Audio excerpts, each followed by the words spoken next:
जैसा कि हम सब जानते हैं कि संपूर्ण सृष्टि के कारण भगवान विष्णु हैं।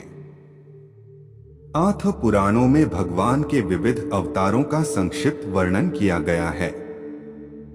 जगत के पालनकर्ता श्रीहरि विपत्ति आने पर अवतार लेकर धर्म की व्यवस्था और अधर्म का नाश करते हैं। इस प्रस्तुति के अंतर्गत हम आपको भगवान नारायण के चौथे अवतार श्री नृसिंह भगवान के उत्पन्न होने का कारण वह उनके स्वरूप से अवगत कराएंगे और बताएंगे कि भगवान श्री नारायण के श्रेष्ठ भक्त प्रहलाद कौन थे। अधिक समय न लेते हुए हम अपनी प्रस्तुति आरंभ करते हैं। कृपया वीडियो को अंत तक देखें व हमारे चैनल को सब्सक्राइब करें।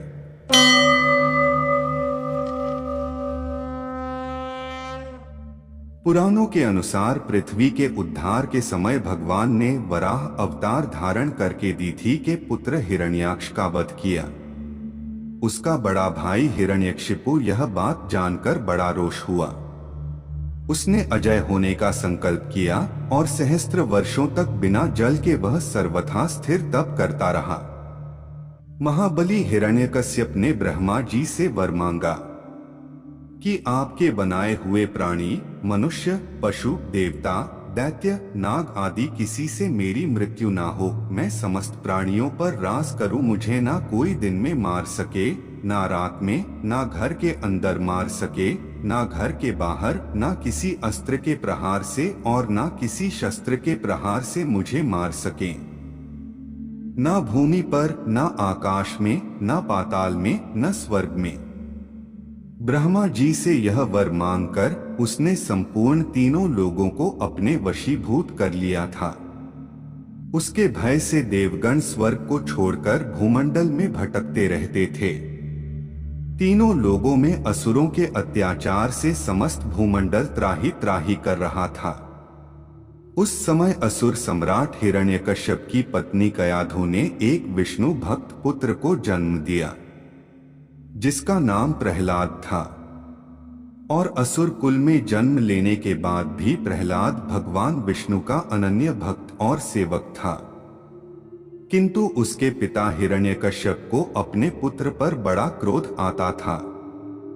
हिरण्यकश्यप ने ब्रह्मा जी और कई देवी देवताओं से वरदान एवं शक्तियां प्राप्त की थी, जिनके मद में चूर वह स्वयं को ही भगवान समझता तथा भगवान विष्णु को अपना शत्रु मानता था और अपने राज्य में स्वयं की ही पूजा करवाता था। अगर कोई अन्य देवी देवताओं की पूजा करता तो उसका मरना निश्चित था, चाहे वह उसका पुत्र ही क्यों ना हो। इसलिए हिरण्यकश्यप ने अपने पुत्र प्रहलाद को पहले समझाया। जब भक्त प्रहलाद ने विष्णु भक्ति नहीं छोड़ी तो उसने उन्हें मारने का प्रयत्न किया, किंतु बहुत से प्रयत्न करने के बाद भी वह भक्त प्रहलाद को नहीं मार सका। प्रहलाद हर बार श्री हरि कृपा से बच जाते।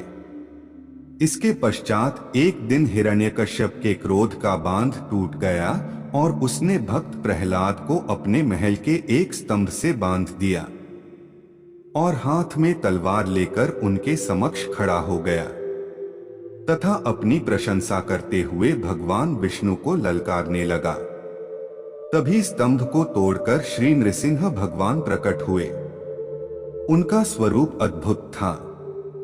वह आधे मानव के रूप में प्रकट होते हैं, जिनका धड़ तो मानव का है लेकिन चेहरा एवं पंजे सिंह की तरह है।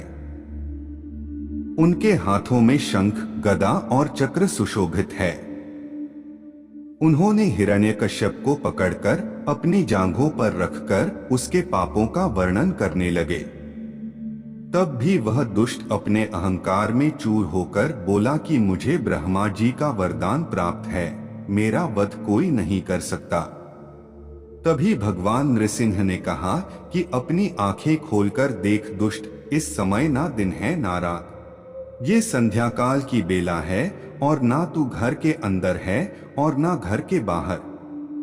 यह घर की चौखट है।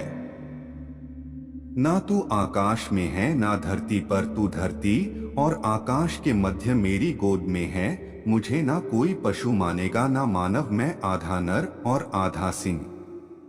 मेरा नाम नरसिंह है। मेरे हाथों में ना कोई अस्त्र है, ना शस्त्र अस्त्र। मैं अपने नाखूनों से तेरा हृदय चीरकर तेरा वध करने जा रहा हूँ। इस प्रकार नरसिंह भगवान ने दुष्ट हिरण्यकशिपु का वध करके समस्त स्त्री लोगों को उसके अत्याचार से मुक्त कर दिया। इसके पश्चात सभी देवी देवतागण भगवान की स्तुति करने लगे। ओम उग्रं वीरं महाविष्णु ज्वलंतं सर्वतोमुखम नृसिंह भीषण भद्रं मृत्यु मृत्यु नमाम्यहम् है। इसका भावार्थ है, एक क्रुद्ध एवं शूर वीर महाविष्णु तुम्हारी ज्वाला एवं ताप चतुर्दिक फैली हुई है। ये नरसिंह देव तुम्हारा चेहरा सर्वव्यापी है। तुम मृत्यु के भी यम हो और मैं तुम्हारे समक्ष आत्मसमर्पण करता हूँ। यह भगवान नृसिंह के प्रमुख मंत्रों में से एक है।